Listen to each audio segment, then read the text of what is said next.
Hello student, मैं सारिका वर्मा आज आपको केमिस्ट्री का टॉपिक हाइब्रिडाइजेशन का पार्ट सेकेंड पढ़ाने जा रही हूँ।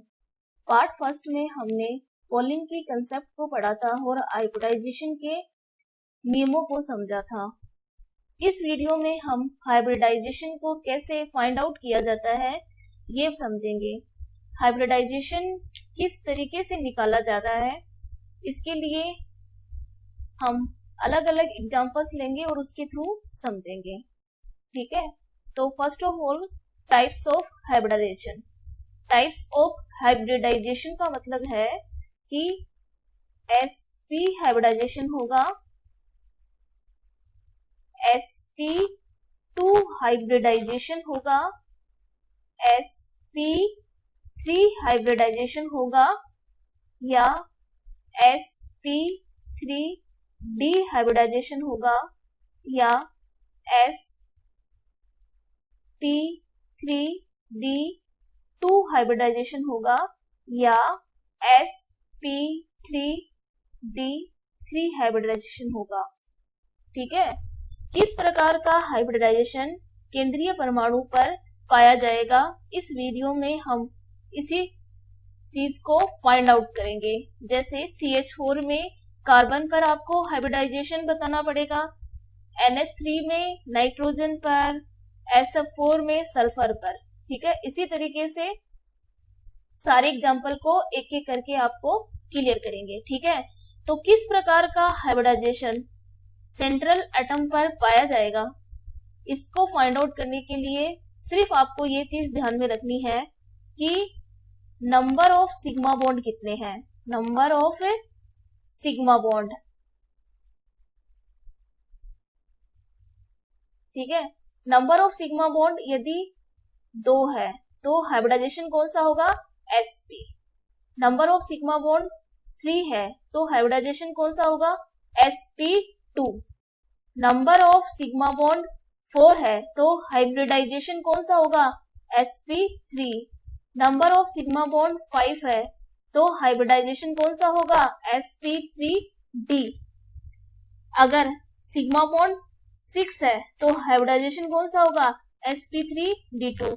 और नंबर ऑफ सिग्मा बॉन्ड 7 है तो हाइब्रिडाइजेशन आपका कौन सा आएगा, sp3d3। ठीक है, यहाँ पर 2, 3, 4, 5, 6 और 7 की नंबर्स के अकॉर्डिंग आप हाइब्रिडाइजेशन निकाल लो। जैसे 2 है तो s और p, 1 और 2, तो नंबर ऑफ सिग्मा बॉन्ड कितने हो जाएंगे, 2। sp2 है 2 और 1 3, तो नंबर ऑफ सिग्मा बॉन्ड कहाँ क्या हो जाएंगे, 3। 3 और 1 4, 3 4 5, सिग्मा बॉन्ड की संख्या कितनी हो जाएगी, 5। 3 4 5 6, नंबर ऑफ सिग्मा बॉन्ड कितने हो जाएंगे, 6। 3 3 और 1, टोटल कितने हो जाएंगे, 7। ठीक है, यहाँ पर एक बात आपको नोट करनी है कि सेंट्रल एटम पर लोन पेयर अगर एक है, 1 लोन पेयर, उसको हम क्या काउंट करेंगे, एक सिग्मा बॉन्ड काउंट करेंगे। यानी केंद्रीय परमाणु पर यदि एक लोन पेयर है तो हम उसको एक सिग्मा बॉन्ड मानेंगे, यदि 2 लोन पेयर है तो हम उसको 2 सिग्मा बॉन्ड मानेंगे, 3 लोन पेयर है तो हम उसे 3 सिग्मा बॉन्ड मानेंगे। ठीक है, सेकेंड जो बात है जो आपको ध्यान में रखनी है वो ये है कि जो केंद्रीय परमाणु है, सेकेंड आपको क्या ध्यान में रखना है, इलेक्ट्रॉन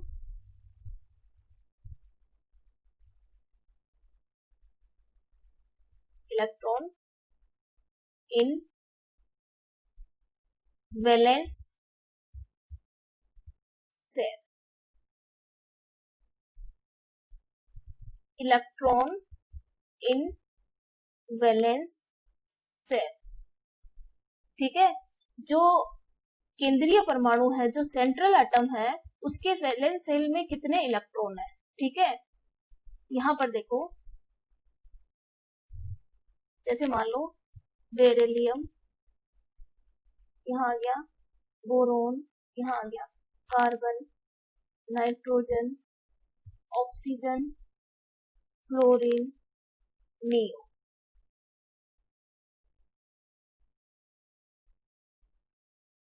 ठीक है। यहाँ पर कार्बन, बोरोन के नीचे क्या आ जाएगा, एल्यूमिनियम, ठीक है। कार्बन के नीचे सिलिकॉन, नाइट्रोजन के नीचे फॉस्फोरस, ऑक्सीजन के नीचे सल्फर, ये हेलोजन वाला हो ही जाएगा, फ्लोरीन, क्लोरीन, ब्रोमीन और iodine, neon, argon, krypton, xenon और रेडॉन। इसमें मेनली आपको क्या है, जिनोन को तो ध्यान में रखना ही रखना है, क्योंकि जिनोन के कंपाउंड में हाइब्रिडाइजेशन को मेनली पूछा जाता है। अब यहाँ पर देखिए, ठीक है, आपको अगर पीरियोडिक टेबल पूरी लर्न है, ठीक है, तो बहुत ही अच्छी बात है, अदरवाइज आपको इतना तो ध्यान में रखना ही रखना पड़ेगा, ठीक है। यहाँ देखिए, beryllium, boron, carbon, silicon, nitrogen,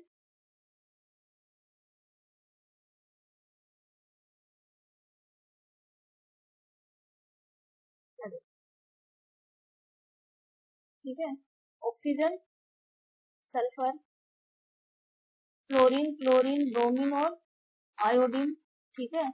और ये क्या हो गई, नोबेल गैस का ग्रुप हो गया। अब यहाँ पर देखो, वैलेंस शेल में इलेक्ट्रॉन कितने हो गए, बेरिलियम के पास में कौन सा हो गया, 2,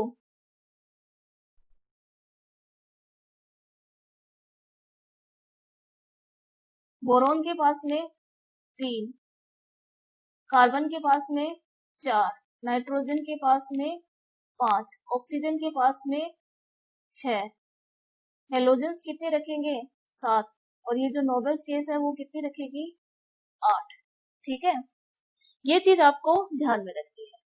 और जो तीसरा पॉइंट है वो ये है कि एक बॉन्ड है तो वो सिग्मा बॉन्ड होगा, अगर डबल बॉन्ड है तो उसमें एक सिग्मा होगा और दूसरा क्या होगा, पाई होगा। तीसरी बात आपको ध्यान में रखनी है कि ट्रिपल बॉन्ड है तो एक सिग्मा होगा और 2 पाई बॉन्ड होगी, ठीक है। बस अगर आप इतनी बातों को माइंड में रखते हैं तो आप हाइब्रिडाइजेशन किसी भी मॉलिक्यूल्स या आयनिक स्पीसीज में आसानी से निकाल सकते हैं, ठीक है। अब एक एक करके हम अपने एग्जांपल्स को लेते हैं और उन्हें सॉल्व करके आपको बताते हैं, ठीक है। पहला एग्जांपल है अपने पास में CH4। CH4 में आपको क्या करना है, हाइब्रिडाइजेशन को फाइंड आउट करना है। पहला आपका एग्जांपल आ गया CH4। पहला क्या है, CH4। कार्बन के वैलेंस शेल में ऊपर मैंने आपको बताया कितने इलेक्ट्रॉन होते हैं, 4 इलेक्ट्रॉन होते हैं। तो कार्बन के वैलेंस शेल में कितने इलेक्ट्रॉन हो गए, 1, 2, 3 और 4, ठीक है। अब देखिए यहाँ पर कितने हाइड्रोजन जुड़े हुए हैं, 4 हाइड्रोजन जुड़े हुए हैं, 1, 2, 3, 4। ये चारों हाइड्रोजन अपना अपना इलेक्ट्रॉन लेके आएंगे, ठीक है। 1 sigma bond, 2 sigma bond, 3 sigma bond और ये 4 सिग्मा बॉन्ड। अब देखिए यहाँ पर बॉन्ड बनाने के बाद में कार्बन के पास में कोई लोन पेयर है, नहीं है, क्योंकि 4 इसके पास में इलेक्ट्रॉन्स थे और चारों इलेक्ट्रॉन्स ने क्या करा है, बॉन्ड बना लिया है वैलेंस इलेक्ट्रॉन ने, ठीक है। तो टोटल जो सिग्मा बॉन्ड है वो कितने हो गए, 4 सिग्मा बॉन्ड हो गए ना टोटल 4 सिग्मा बॉन्ड है। तो हाइब्रिडाइजेशन कौन सा होगा इसमें, यहाँ देखो ऊपर मैंने आपको बताया है कि 4 अगर सिग्मा बॉन्ड है तो हाइब्रिडाइजेशन कौन सा होगा, यहाँ देखिए ये आ गया, 4 सिग्मा बॉन्ड है तो हाइब्रिडाइजेशन कौन सा हो गया, sp3 हाइब्रिडाइजेशन हो गया। तो CH4 में क्या आएगा, sp3 हाइब्रिडाइजेशन आएगा, sp3। अगला एग्जांपल लीजिए, अगला एग्जांपल था अपना NH3, ठीक है। यहाँ पर देखो नाइट्रोजन के वैलेंस शेल में कितने इलेक्ट्रॉन होते हैं? ठीक है, 5 इलेक्ट्रॉन होते हैं ना। ये देखिए वैलेंस शेल में कितने इलेक्ट्रॉन है नाइट्रोजन के पास में? 5 है। 1 2 3 4 5। और ये जो नाइट्रोजन है वो कितने हाइड्रोजन के साथ में बॉन्ड बना रहा है? 3 हाइड्रोजन के साथ में बॉन्ड बना रहा है ना। ये देखो 1 2 और ये 3। ठीक है, ये अपना एक इलेक्ट्रॉन लेगा, अपना इलेक्ट्रॉन लेगा और अपना इलेक्ट्रॉन लेगा। ठीक है, 1 2 और 3। 3 सिग्मा बॉन्ड बनाने के बाद में इसके पास में कितने लोन पेयर बच रहे हैं?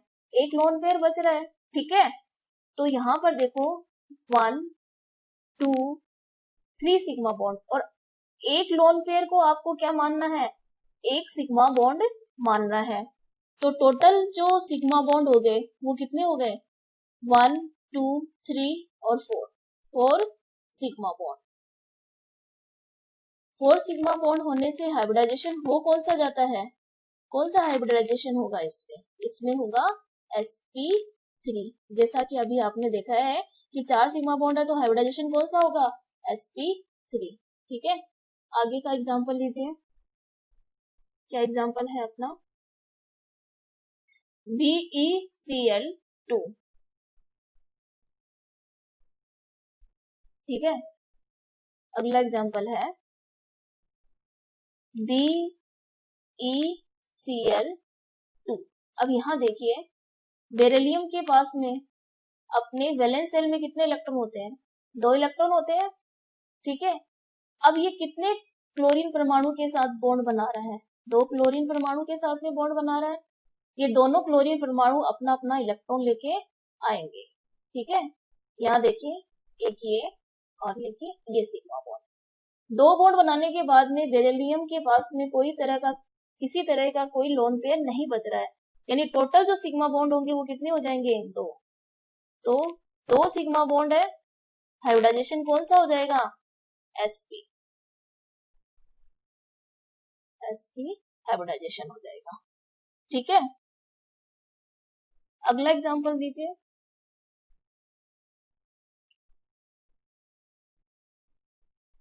SF4। देखो SF4 को देखने से क्या लग रहा है कि इसमें भी हाइब्रिडाइजेशन कौन सा होना चाहिए? sp3 और 4 सिग्मा बॉन्ड बनने चाहिए। SF4। ठीक है, SF4 में हाइब्रिडाइजेशन sp3 लग रहा है, लेकिन इसमें sp3 हाइब्रिडाइजेशन होगा नहीं। कैसे नहीं होगा इसको देखिए। सल्फर में कितने वैलेंस शेल होते हैं? वैलेंस शेल में सल्फर में कितने इलेक्ट्रॉन होते हैं? यहाँ देखो ऑक्सीजन के जस्ट नीचे सल्फर आता है। ठीक है, तो इसके पास में भी वैलेंस शेल में कितने इलेक्ट्रॉन होंगे? 6। ठीक है, तो ऑक्सीजन सल्फर के पास में कितने इलेक्ट्रॉन हो गए? 1 2 3 4 5 6। ठीक है, और ये कितने फ्लोरीन के साथ में बॉन्ड बना रहा है? 4 फ्लोरीन के साथ में बॉन्ड बना रहा है। 1 2 3 और 4। ये फ्लोरीन, ये फ्लोरीन, ये फ्लोरीन और ये फ्लोरीन, ये एक सिग्मा बॉन्ड, ये दूसरा, ये तीसरा और ये चौथा। 1 2 3 4। ठीक है, और 4 सिग्मा बॉन्ड बनाने के बाद में सल्फर के पास में कितने लोन पेयर रह रहे हैं? एक लोन पेयर रह रहा है, यानी ये एक sigma bond. Total sigma bond कितने हो गए? 1 2 3 4 एंड 5 सिग्मा बॉन्ड। हाइब्रिडाइजेशन कौन सा हो जाएगा? अगर 5 सिग्मा बॉन्ड है तो हाइब्रिडाइजेशन कौन सा बताया था मैंने? देखिए यहाँ देखो 5 सिग्मा बॉन्ड है तो हाइब्रिडाइजेशन होगा आपका sp3 डिहाइब्रिडाइजेशन। तो SF4 में हाइब्रिडाइजेशन होगा कौन सा? sp3 डिहाइब्रिडाइजेशन। ठीक है, अगला एग्जांपल लीजिए आप CO2।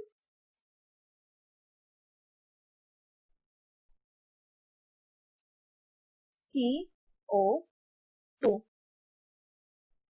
ठीक है, 1 2 3 4 सही है। यहाँ पर माफ कीजिएगा, यहाँ पर केंद्रीय परमाणु कौन सा है? सेंट्रल एटम कार्बन है, और कार्बन के संयोजकता कोष में वैलेंस शेल में इलेक्ट्रॉन कितने हैं? 1 2 3 और 4।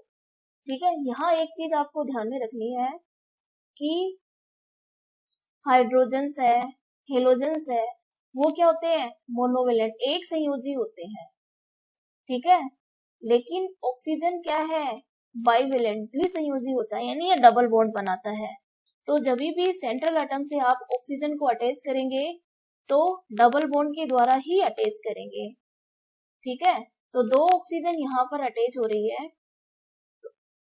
यहाँ से डबल बॉन्ड और ये डबल बॉन्ड। ठीक है, डबल बॉन्ड में आपको एक सिग्मा और दूसरा पाई, एक सिग्मा और दूसरा क्या मानना है? पाई मानना है। ठीक है, अब गिनिए यहाँ पर कितने सिग्मा बॉन्ड हो गए? 2 सिग्मा बॉन्ड हो गए। यदि 2 सिग्मा बॉन्ड है तो हाइब्रिडाइजेशन कौन सा हो जाता है? sp।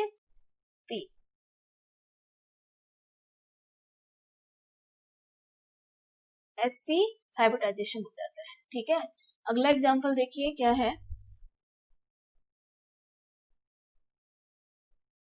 हाँ, ClF3, ClF3, ClF3। यहाँ देखो, क्लोरीन केंद्रीय परमाणु है और उससे 3 फ्लोरीन एटम्स जुड़े हुए हैं। ठीक है, तो यहाँ पर क्लोरीन के पास में वैलेंस शेल में इलेक्ट्रॉन कितने रहते हैं? 1 2 3 4 5 6 और 7। ठीक है, 7 ही इलेक्ट्रॉन रहते हैं। ऊपर बताया ना मैंने आपको कि जो हेलोजेंस वाला ग्रुप आएगा उसमें वैलेंस शेल में इलेक्ट्रॉन अपने को कोई सा भी हेलोजन आ जाए कि क्या लिखना है? 7। ठीक है, अब यहाँ पर क्लोरीन के साथ में जो फ्लोरीन परमाणु जुड़े हुए हैं, ठीक है, कितने फ्लोरीन परमाणु जुड़े हुए हैं? 3। तो मान लो यहाँ पर क्या जुड़ गया? एक फ्लोरीन परमाणु, यहाँ से दूसरा, यहाँ से तीसरा। देखिए यहाँ पर सिर्फ और सिर्फ मैं हाइब्रिडाइजेशन की बात कर रही हूँ, शेप की यहाँ पर बात नहीं की जा रही है कि किस तरह की शेप यहाँ पर पाई जाएगी। ठीक है, तो अपना पूरा फोकस क्या है कि जो सेंट्रल एटम्स है उनमें हम हाइब्रिडाइजेशन को कैसे फाइंड आउट करेंगे। ठीक है, तो यहाँ पर देखो 1 sigma bond, 2 sigma bond, 3 sigma bond, ये एक लोन पेयर और ये दूसरा लोन पेयर। तो यहाँ पर ये एक सिग्मा बॉन्ड और ये दूसरा सिग्मा बॉन्ड। तो टोटल सिग्मा बॉन्ड कितने हो गए? काउंट करिए, 1 2 3 4 5, 5 सिग्मा बॉन्ड। हाइब्रिडाइजेशन कौन सा होगा? आपका हाइब्रिडाइजेशन हो जाएगा, अभी निकाला था ना अपन ने, अगर 5 सिग्मा बॉन्ड है तो हाइब्रिडाइजेशन कौन सा होता है? sp3d hybridisation. ठीक है, अगला एग्जांपल लीजिए आप, CO3 नेगेटिव कार्बोनेट आयन है। अगला क्या है? Carbonate ion, CO3 negative. ठीक है, यहाँ पर देखिए जो कार्बन है उसके वैलेंस शेल में कितने इलेक्ट्रॉन है? 1 2 3 4। ठीक है, ये जो आयंस आ गया, इस एग्जांपल्स में क्या आ गया अपने पास में? आयन का एग्जांपल आ गया। ठीक है, नेगेटिव आयन का।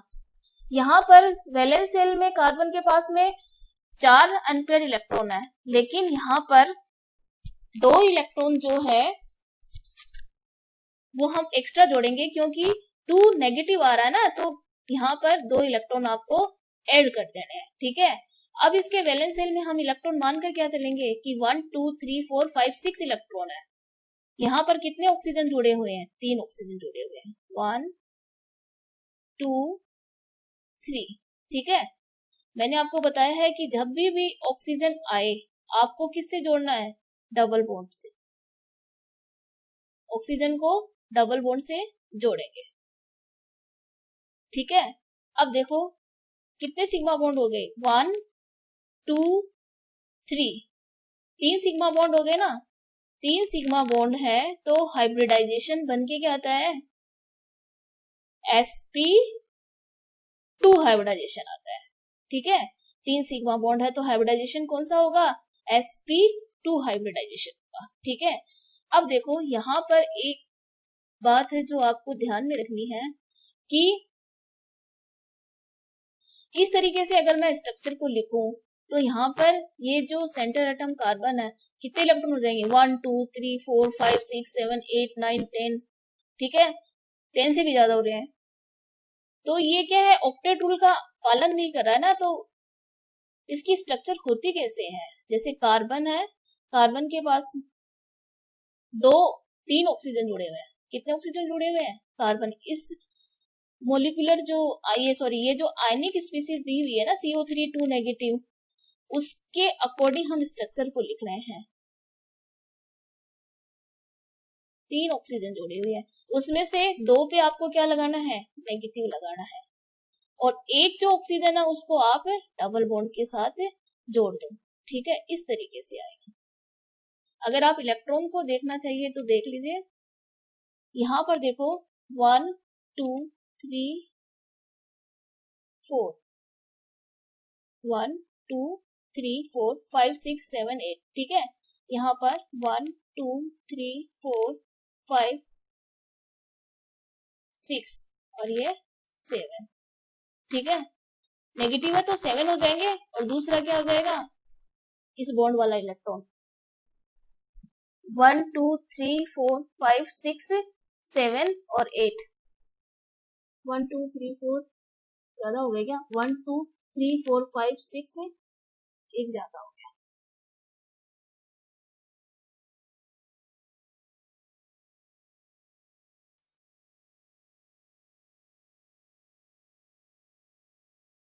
ठीक है, अब सही है, 1 2 3 4 5 6 और 7।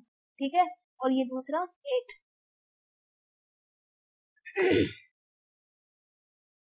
यहाँ देखिए 1 2 3 4 5 6 7। ठीक है, और ये 8। ठीक है, यहाँ पर है ना, ये जो CO3 2 नेगेटिव है,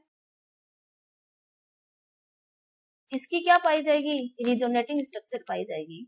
यानी अगर ये नेगेटिव इधर आता है तो ये डबल बॉन्ड कहाँ शिफ्ट हो जाएगा, इधर हो जाएगा। ठीक है, और स्ट्रक्चर आपकी बनेगी कैसे, C double bond oxygen single bond oxygen negative single bond oxygen negative. ठीक है, इस तरह की स्ट्रक्चर बनेगी। अब ये जो 3 एग्जांपल है लास्ट वाले, ठीक है, ये बच जाते हैं आपके। कौन कौन से है, NO2 पॉजिटिव। ठीक है, NO2 पॉजिटिव। यहाँ देखो केंद्रीय परमाणु कौन सा है, सेंट्रल एटम नाइट्रोजन। इसके वैलेंस शेल में इलेक्ट्रॉन कितने हैं, 5। ठीक है, लेकिन यहाँ देखो पॉजिटिव है, इस वजह से मैं यहाँ से एक इलेक्ट्रॉन को हटा रही हूँ। पॉजिटिव है इसलिए इलेक्ट्रॉन कितने हो जाएंगे, 4 इलेक्ट्रॉन हो जाएंगे। ठीक है, अब यहाँ पर देखो इसके साथ में क्या जुड़ा हुआ है, 2 ऑक्सीजन जुड़ी हुई है। ठीक है, यहाँ पर ये डबल बॉन्ड, यहाँ पर ये डबल बॉन्ड। ठीक है, नाइट्रोजन के पास में वैलेंस शेल में इलेक्ट्रॉन कितने होने चाहिए, 1 2 3 4 और 5, लेकिन 4 इलेक्ट्रॉन है इसलिए नाइट्रोजन पर क्या लगेगा, पॉजिटिव लगेगा। सिग्मा बॉन्ड काउंट कर लो, 1 और 2 सिग्मा बॉन्ड। हाइब्रिडाइजेशन होएगा कौन सा, sp। 2 सिग्मा बॉन्ड है तो हाइब्रिडाइजेशन कौन सा बन के आता है, sp हाइब्रिडाइजेशन। ठीक है, दूसरा एग्जांपल क्या है आपका, NO3 नेगेटिव। यहाँ देखो नाइट्रोजन के वैलेंस शेल में इलेक्ट्रॉन कितने हैं, 1 2 3 4 5। ठीक है, नेगेटिव है तो मैं एक इलेक्ट्रॉन और जोड़ दे रही हूँ। यहाँ पर देखो कितने ऑक्सीजन जोड़ने, आपको 3 जोड़ने हैं, 1 2 3। ठीक है, डबल बॉन्ड से जोड़ दीजिए।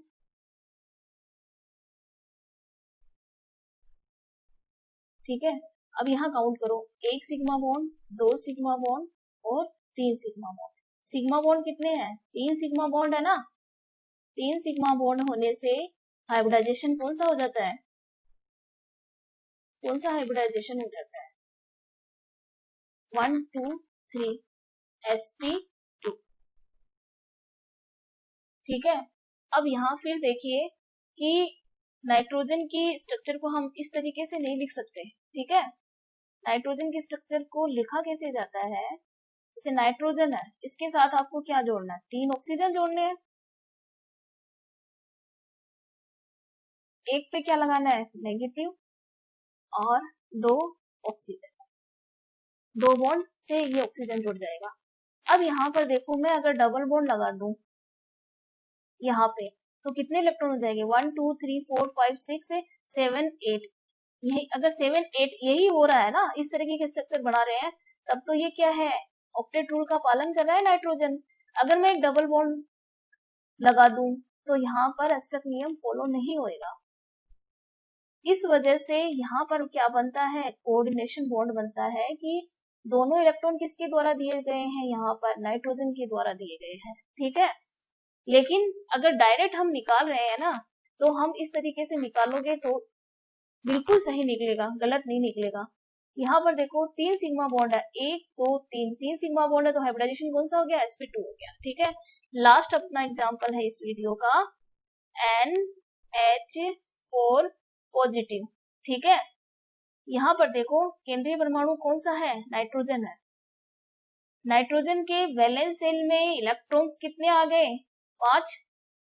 1 2 3 4। यहाँ देखो मैं पॉजिटिव है इसलिए 5वां नहीं लगा रही हूँ। यहाँ पर कितने हाइड्रोजन जुड़े हुए हैं? 1 2 3 4। ठीक है, 4 इलेक्ट्रॉन है, 4 हाइड्रोजन जुड़े हुए हैं, तो बॉन्ड कितने बन गए? Sigma bond 1 2 3 4, 4 sigma bond. Hybridization कौन सा हो जाएगा यहाँ पर?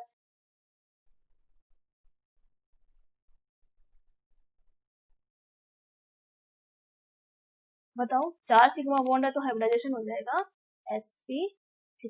ठीक है, ये तीनों जितने भी एग्जाम्पल यहाँ पर लिए गए हैं वीडियो के अंदर, वो किसी न किसी एग्जाम में आए हुए एग्जाम्पल को लिया गया है। ठीक है, तो आप खुद से इसकी प्रैक्टिस जरूर कीजिएगा। ठीक है, और आपकी बुक्स में जो भी एग्जाम्पल है उन सब एग्जाम्पल्स को निकालने की कोशिश कीजिएगा। अगर कोई डाउट है तो आप कमेंट बॉक्स में लिख के जरूर बताइएगा। अगर आपको वीडियो अच्छा लगा हो तो लाइक कीजिए, शेयर कीजिए और मेरे चैनल को सब्सक्राइब कीजिए। Thank you.